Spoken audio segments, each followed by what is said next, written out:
Now I would like to introduce to one of our guest speakers today, Dr. James Charles Phillips. Please welcome him.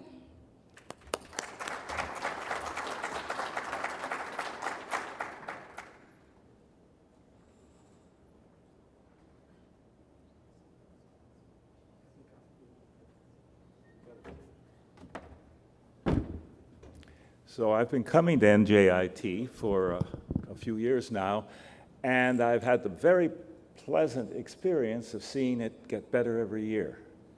I think we can't say that about the rest of America, unfortunately, but we can say it about NJIT. And I think that's one of the reasons I come. It's the high point in the year for me to see something doing better. So NJIT keeps changing, and what I'm going to talk about today is actually I'm trying to keep up with NJIT, improve, change, and sort of at my age you might say that's not possible. Well, I hope to prove that wrong. I think it is possible to change and learn new things if you're lucky, and I don't say everybody has been as lucky as I've been. If you read over my bio, you'll see I had the very good fortune to spend many decades at Bell Laboratories in Murray Hill, New Jersey. And that was a wonderful place. And the most wonderful thing about it was I met my wife there. That's my wife sitting there, Yoka, Joanna Vandenberg. That was one of the reasons, well, I won't go into that story. At any rate, it all worked out. So this is sort of going to be my life story. And for a physicist, this is a big deal because I started out with semiconductors and now I'm doing proteins. And that's been a big change. So how did that happen? Well, first of all, when I got started on semiconductors, they were a big deal. They still are, but nowadays, everybody carries all kinds of semiconductor devices around and thinks nothing about it. So it's advanced to the point that it's so advanced they don't need me anymore. In fact, they stopped needing me quite a long time ago. But so then I started looking for other things to do, and that's what I'm going to talk about today. One of the things that I've discovered, and this is something you could keep in the back of your mind, is as time goes by, we're in the midst of everyday affairs. We have this to do, that to do, the other thing to do, and landmarks can come and go, and we may not even notice them. Now, the internet has come along, and people have noticed that. There's no question about that. That's the one that came along in 2000. But you see here I mentioned two other dates, 1960 and 1990. Most of you probably don't remember 1960, and some of you don't even remember 1990. But those of you who can remember 1960 should stop and ask yourself at this point, what happened in 1960 and why is he so sure something happened? I'll get to that later. And the same thing about 1990. Now, and I mentioned here of course, the optoelectronic revolution. That was fun. That was a lot of fun. And watching semiconductors take over the world, basically. And Bell Labs was a great place to watch it. So then, as a theorist, what I did with semiconductors was I organized the database. And at that time, around 1960, the database on semiconductors was the best in the world because everybody knew they were very important. So there was a lot to organize, and it worked out very well. Let's see if we can see how well it worked out. That was the theory I developed. I developed a scale that described the character of semiconductor chemical bonds. And although, and in order to do that, I had to work out their optical spectra. And historically, for those of you that are interested in history, the Bohr model of the atom, which Bohr brought out in 1913, essentially provided a very simple framework for interpreting the optical spectra of atoms, which had been measured in the end of the 19th century. A lot was known about it, and Bohr came along and constructed a very simple model, which we all learned about, I suppose, in high school, the planetary model, with S states and P states and so on. And I did a similar thing, But it took me, I was young and naive. I thought you had to work out every detail, so I worked out every detail. And after a while, it struck me that all the details followed a regular pattern. And maybe I could figure out a simple model that would explain the pattern. And I did. And essentially, I divided the energy gap in semiconductors into a covalent part, which you see on the abscissa there, an ionic part, which you see on the ordinate. And I was able to show that all the important properties depended essentially on the angle that you drew between any point and the origin. So that's the ionicity scale.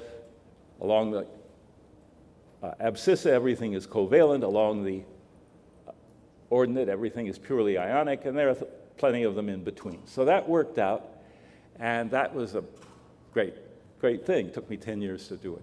Looking back, I wonder why it took me 10 years, and the answer is I was young and still learning. I hope I still am. Okay, so now you have to put yourself in my place. I've had this tremendous success. I'm, whatever it was, 35 years old. And historically, there's a pattern here which applies to nearly all mathematicians and theoretical physicists. They do their best work before they're 35. And if you're very, very determined and really work hard, you might continue doing your best work, doing something good, all the way up to the age of 50. Now, I wasn't sure I was that good. That was only a few people ever managed to do that. So what was I going to do? Well, first of all, looking back on it, I realized that I'd been very lucky, because in 1960, science changed its character. It globalized. And for those of you who weren't there at that time, what happened was the Russians sent up Sputnik, America panicked, and suddenly scientists were treated very, very well, even better than doctors. So, I mean, that was nice. But, so that was fine, but what was I going to do for an encore? This problem of what do you do for an encore confronts everybody sooner or later. So you may think it just happened to happen. The worst thing about a success is you immediately start asking yourself, what do I do for an encore? Well, as I say, by 1973, there wasn't much left in traditional physics. But of course, the thing that the semiconductors had invented, which was the computers, were going forward very rapidly. And I was amused to find out that when Bill Gates was inventing the PC, he did it in the town that I grew up in, Albuquerque, New Mexico. I didn't learn that until I looked up his biography on the internet. So now I wanted to go back and decide, I said, go back to fundamentals, try to understand mathematics a little bit better, and go back to topology, which is the connectivity, how everything connects. That made good sense at Bell Labs because we had the telephone network. It was very important to us how everything connected. So now I was going to try to do the same thing for solids, and in particular for glasses. Now, everybody sees glass. It's a beautiful building because of the glass in the window, and nobody thinks very much about it. But if you're a physicist, glass is a very mysterious material, because physicists like to think about crystals where all the atoms are placed in nice, exact rows. They aren't that way in the glass. They're not in rows at all. So I asked myself, well, there must be good glasses and bad glasses. How about finding the best glass, the perfect glass? And we were already beginning to think about the optical fiber network. And so Bell Labs was happy to have me working on glass. I was the only theorist who did. All the others were working on wonderful, profound problems, most of which had absolutely no application to anything. But it's a nice place, as I say, a very nice place. Okay. So meanwhile, on the other side of the world, we had the double helix, we had DNA, and even when I was, just even a student, I knew that the future was with biology, and that all we would need to do would be to extend the molecular biology that was known in the 1950s, mostly DNA, to everything else, and we'd be in business. The problem was proteins and biology are a very, very big subject. And to get a decent database similar to what you had in semiconductors, you'd have to wait a while. So what was I going to do while I waited? Well, I decided I would wait by studying glass networks, which have topologically similar properties to protein networks. They're both networks. Now, that may sound like a simple statement, but a self-organized network, which does wonderful things, has to have very special mathematical properties, and none of those properties were known at that time. Good problem for a theorist. But it was a tough problem because although all the data on semiconductors were available to me, none of the data on glasses were available. They were all proprietary. Big companies like Corning had them hidden away, not only from other people, but the people in Corning hid their data away from other people in Corning because that's the best way to maintain job security. If nobody else knows what you know, then they can't fire you. Of course, the company could go broke if you operate that way, but you never think about that. Anyway, so I did solve that tough problem. It took a long time, but I learned a lot about networks, which has stood me in good stead. And Corning actually picked up these ideas.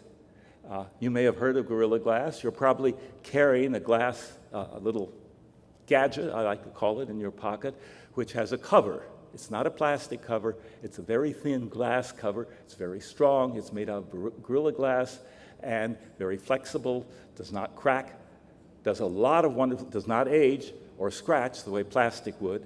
It's a terrific thing. There are now more than 3 billion gadgets in the world with Gorilla Glass covers. And I'm happy to say that the people at Corning have adopted my ideas, and I'm on very good terms with them, and so on and so forth. So all my theories actually have been very helpful. So now I'm in business.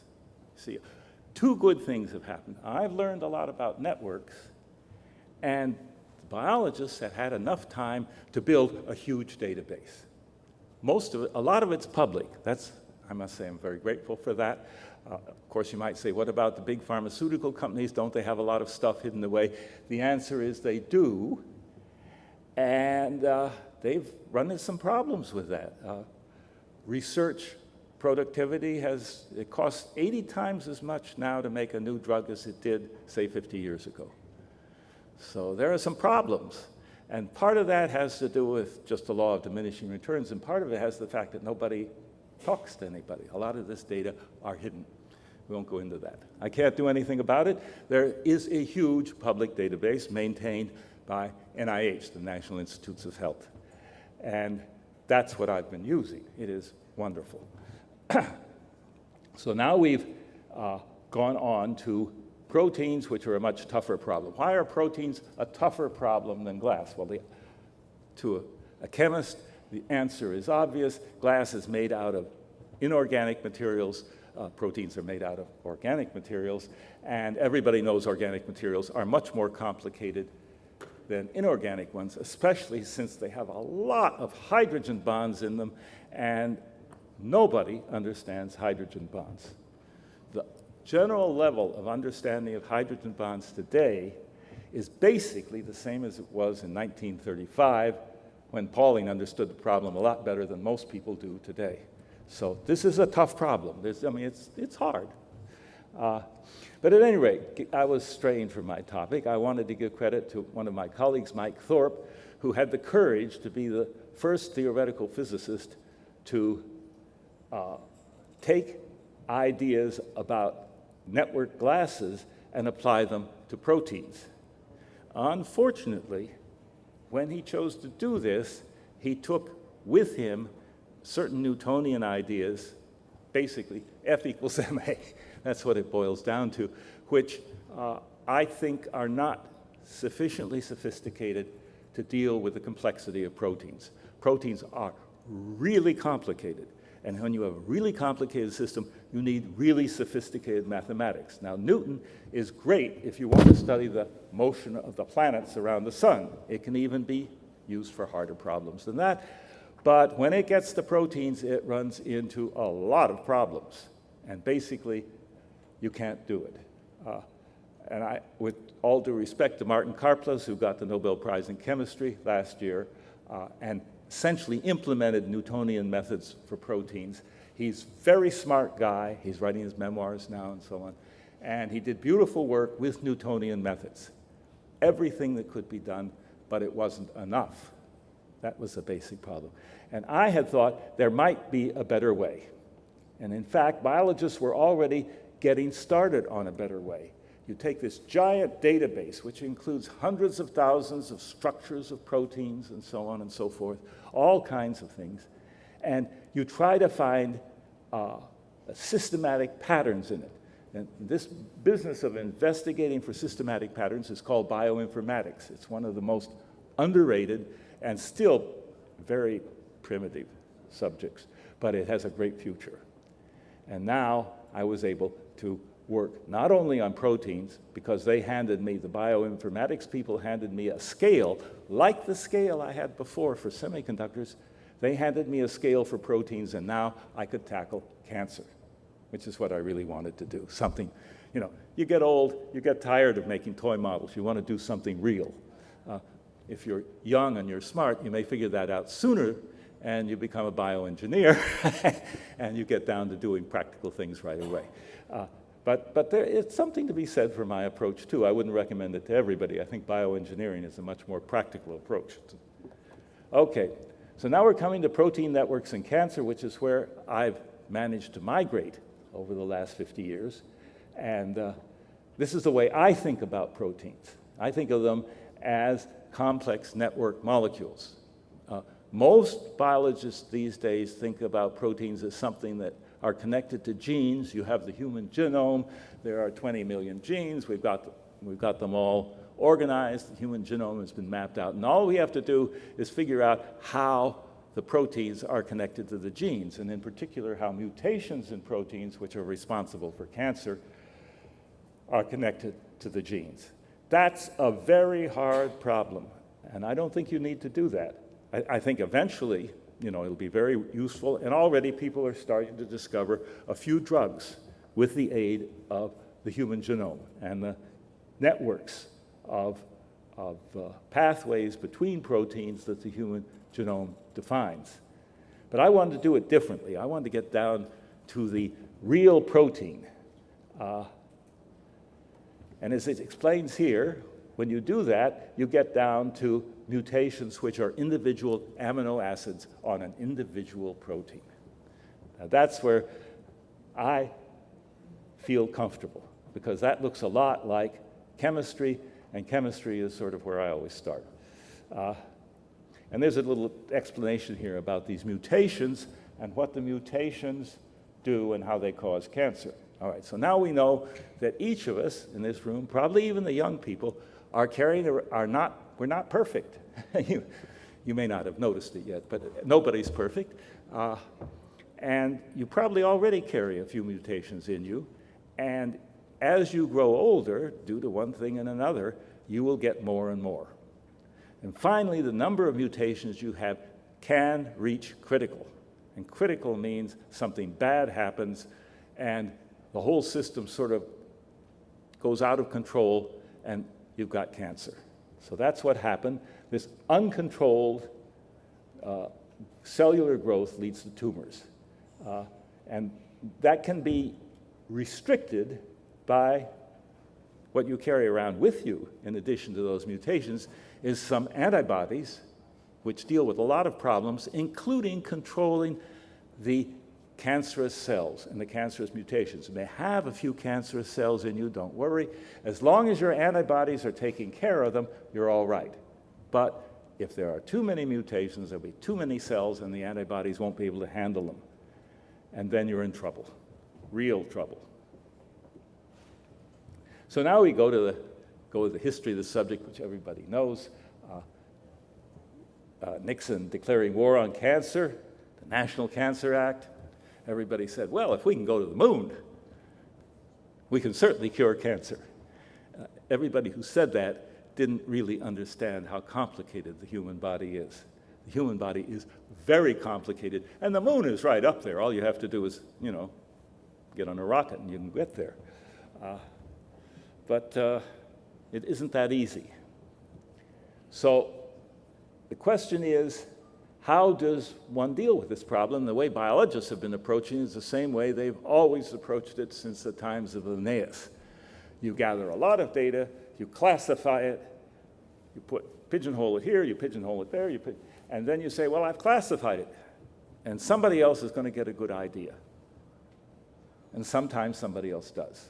And some kinds of cancer, some very simple kinds, have actually been either cured or partially cured, or at least they're being treated. There's genuine progress, but it's been much slower than people thought it would be. For those of you who are interested in the technical aspects here, what they have developed is something called monoclonal antibodies.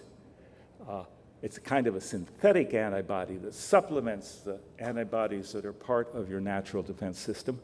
The problem with these synthetic antibodies is, first of all, they're very, very expensive. Secondly, they're very complex proteins in themselves, extremely complex. And they're very expensive. So if you get cancer and somebody says, I have a monoclonal antibody treatment for you, and ask how much it costs, the answer, it costs $100,000 or $200,000 a year, and it may give you an extension of your median life expectancy, which is the technical term that medical people use, of a few months. So monoclonal antibodies have been a disappointment. That's not to say they aren't still making them. They are, and they're still finding applications, but it's very slow. So I'm going to tell you a little bit about the molecular structure of proteins. There's this backbone, the peptide backbone that was discovered by Pauling more than 1950-something.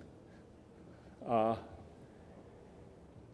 along this peptide backbone, you have amino acid side groups. And there are hundreds of peptide molecules and hundreds of amino acid side groups. So when you ask what a protein is, what you can look up is the sequence of letters representing these amino acid side groups. And when you see this, when you first see this, you say, gee, I've seen that before. That's what a coded message looks like. You know, that's the way it looks like in all these movies about breaking the code and so on and so forth. Okay. But so what? What do we do with this string of letters? And that's, determining that string of letters is a big deal. Let me give you an idea how big a deal it is. You've all heard about Ebola. The latest story on Ebola is a group of 60 people published a letter in Science a month or two ago explaining the amino acid sequence of Ebola. And as a footnote at the end, they mention that 5 of the people who were involved in the project died during the project from Ebola. So they got the sequence, but it took a lot of courage, and that gives you an idea of just what a field medicine is like. It's a strange meal. Most of us are not ready for it, but it has its heroes. But so now we have this sequence, and we have structures too. We know a lot about the structures. We have these synchrotrons all over the world, which I might say were built by physicists. And they give you wonderful X-rays, and from those X-rays you can work out the structure of the protein, at least in certain stages of its function. It has many structures in different stages. You get a few of them. And I wanted to give credit here to a fellow called Walter Kautzmann. People at Princeton remember him. I don't think everybody else remembers him very well. And he worked it out, and he said, these proteins are really long chains, and then they collapse into globules. Obviously, they can't be changed in the body, or they get all tangled up. So they collapse into globules, and then the globules interact with each other, and that's good. But what makes them collapse into globules? And that turns out to be a force called the hydrophobic force, or hydropathic force. Anyway, it has to do with the fact that the amino acids have a peculiar character. Some of the amino acids like to be on the outside of the globule, where they interact with water, and some of them like to be on the inside, where they don't interact with water, or they would prefer to interact with oil, is a technical term. So you put the hydrophobic ones on the inside, the hydrophilic ones on the outside, and that defines the structure of a protein globule in general terms. That may seem to be obvious, but that's the point at which the topologist lights up and he says, well, that's what topology is all about. It's about insides and outsides and surfaces and chains and how things get connected. So if you think about it, and it folds up, and it's very complicated. The folding process is very complicated. And it's still not understood. But it turns out, if you go back to Kautzman and have this hydropathic scale, which has been given to us by bioinformatics people, you're in business. And this describes how it was done. I'm not going to read it. You can read it for yourselves. It's a trick. It's a nice topological trick, as a matter of fact. And if at this point I'd have to go into a 1-hour seminar to explain how it all works, but it's beautiful. And the important thing to me was it got published in Physical Review in 2008, and I found it. And you might say, haha, so what? Well, I was the only one who did find it because I was the only one who appreciated how important it was. And I'd been looking for it since about 2000.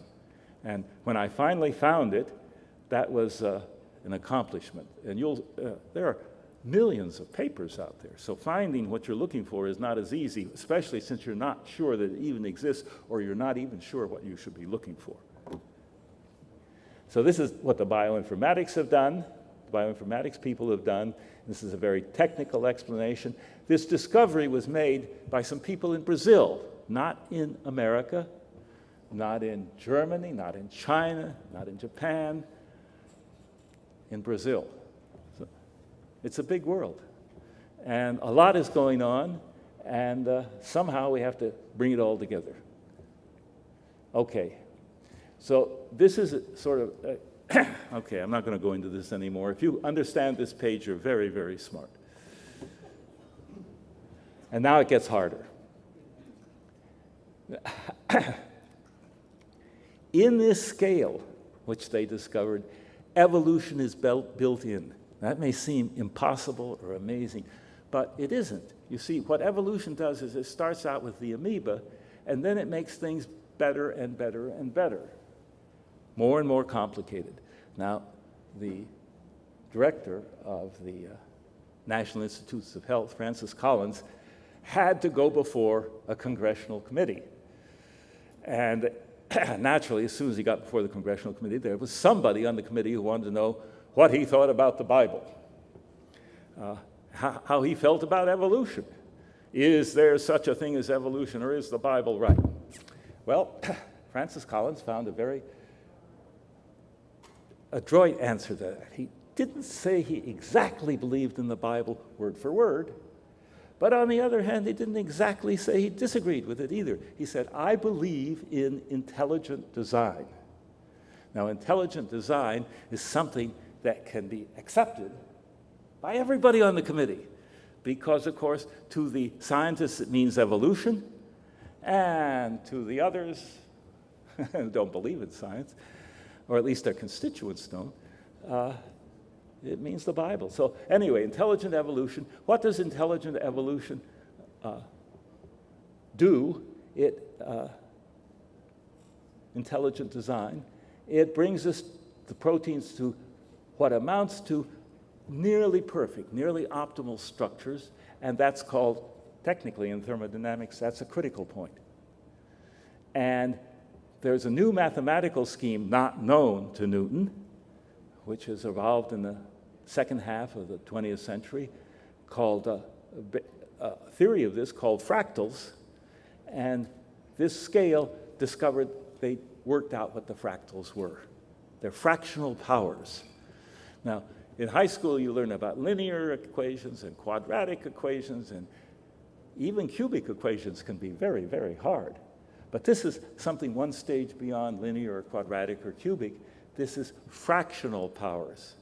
And we can't calculate them from Newton's principles or anybody else's principles, but we can measure them, and that's what the people in Brazil did. And that opened a whole new world for me. So This sort of explains how it went and how I used them. And again, if you can read this scale, you're very sophisticated. A lot of people can't. But it works. It does everything that happens in proteins. You can extract not everything about it, but a lot of its main features and explain a lot of data just knowing these fractal hydrophobicity scales.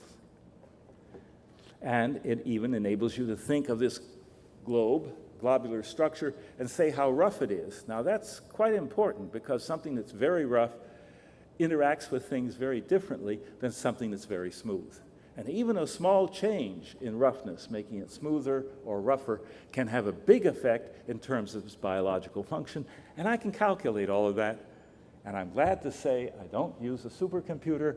I use my desktop computer with Excel. I can't program for beans, but I didn't have to.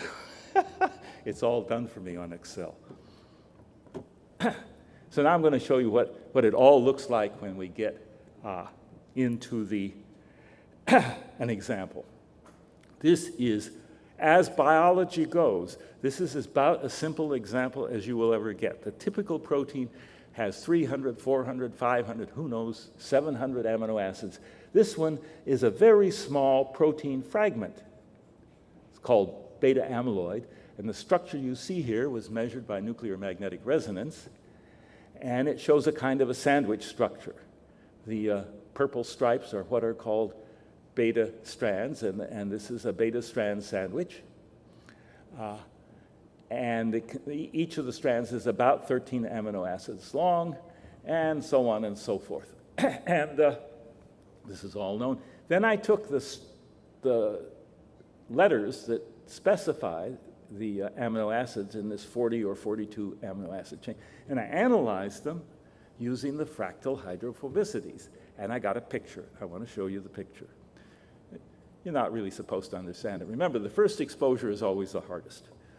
Okay, what I found was that there were two kinds of scales. The modern scale, which is based on fractals, and the traditional scale, which is based literally on simply taking the amino acid from water to air.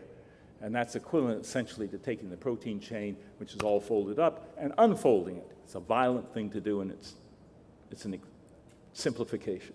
This fractal scale enabled me to measure the rough. I could work out the roughness using both scales. The roughness is a mathematical quantity technically called the variance, which if you know it, fine. If you don't worry. Anyway, you see that I was able to plot this up with two scales. The blue scale is the new one, and the red scale is the old one, the water scale, a simple scale. And the important point is they both yield the number 13 as being the key length, which we already saw is the key length. And the new scale is twice as accurate. So if you're interested in, this is a kind of diffraction, and I won't go into this.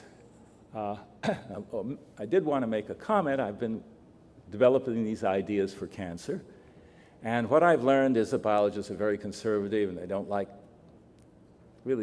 like having foreigners or strangers messing with their business. And you might think they mean a physicist is a foreigner. No, they mean anybody is a foreigner, basically, even other biologists. So this is a very conservative field, and the idea of coming in and doing something globally with a general method is not welcome.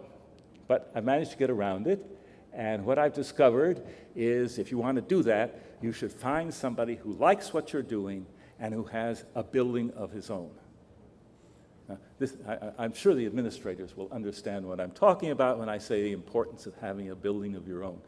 But it's the dream of every administrator to have a building of his own. Of course, he'd like to have a big building, but in fact, if he has his druthers, he'd settle for any building of his own, even a small one, as long as it's his own, and he doesn't have to clear everything that he wants to do with the committee. In other words, he can just sort of talk to a lot of people, decide what seems to be the sensible thing to do, and do it. It took me a while to understand this. I mean, I've talked to some in the last few years some important people, including Craig Thompson, who's president of Memorial Sloan Kettering, and he needed a building different from the hospital that he was president of, because he was president of, but it wasn't his building. So he got a new building. And he's doing very well now, but we won't go into that. Okay. This is another little picture. I just wanted to show you see, I showed you that simple little one for beta amyloid, which causes Alzheimer's disease. This is another picture. It shows how DNA interacts with proteins. Biologists will like this picture, but okay. Now we want to finish. This is the last thing. As you can see, I am a big fan on searching the literature. That was in a way, how I met my wife. She was searching the literature, and I was searching the literature. And we were the only people at Bell Labs who were searching the literature, so I recognized a kindred spirit. In any case, let's take a look at this. This is kind of interesting. What we're plotting is the number of papers published annually on certain subjects. Here I picked 3 subjects out of mathematics: geometry, topology, and algebra. Now, as you may guess, one of the reasons I'm showing you this is my favorite subject, topology, used to be at the bottom in 1983. And it was even further at the bottom in 1956 when I started working on it. It was basically 0. I mean, I was like first or second. But by 1984, it had crept up to 10 papers or something. But then, as time went on, some funny things happened. First of all, in 1990, you see that big jump. And it's the biggest jump is in geometry. Now, the number of geometry papers divided by 2, and you see it's grown to 15,000. That's really 30,000 a year. 30,000 papers a year. And the problem is to go into that subject and find out which are the important papers, not knowing in advance what they are. It's catch-22, but you can do it anyway sometimes. So you see geometry's done very well. Topology had a jump in 1990 and an even bigger jump in 2000. That's when it overtook algebra and started to go up as fast as geometry. The 2 subjects are closely connected. They have a lot to do with all those gadgets you carry around in your pocket. They all have various kinds of circuit geometries, among other things. So we all know what happened in 2000. I don't think anybody in this room, I have yet to meet anybody who knows what happened in 1990. So I'm not going to ask for hands, because no hands are going to go up. I'm going to tell you what happened in 1990, and it's interesting. As you see, a revolution in modern science occurred in 1990 with a huge jump in the number of publications. What was happening? Well, what happened was the Cold War came to an end. And Gorbachev announced glasnost, which means, I think, that he opened the doors and let everybody out of Russia, not just the Jews going to Israel, but everybody who wanted to go could go. Well, you can imagine there were a lot of scientists who said, "You mean I can go?"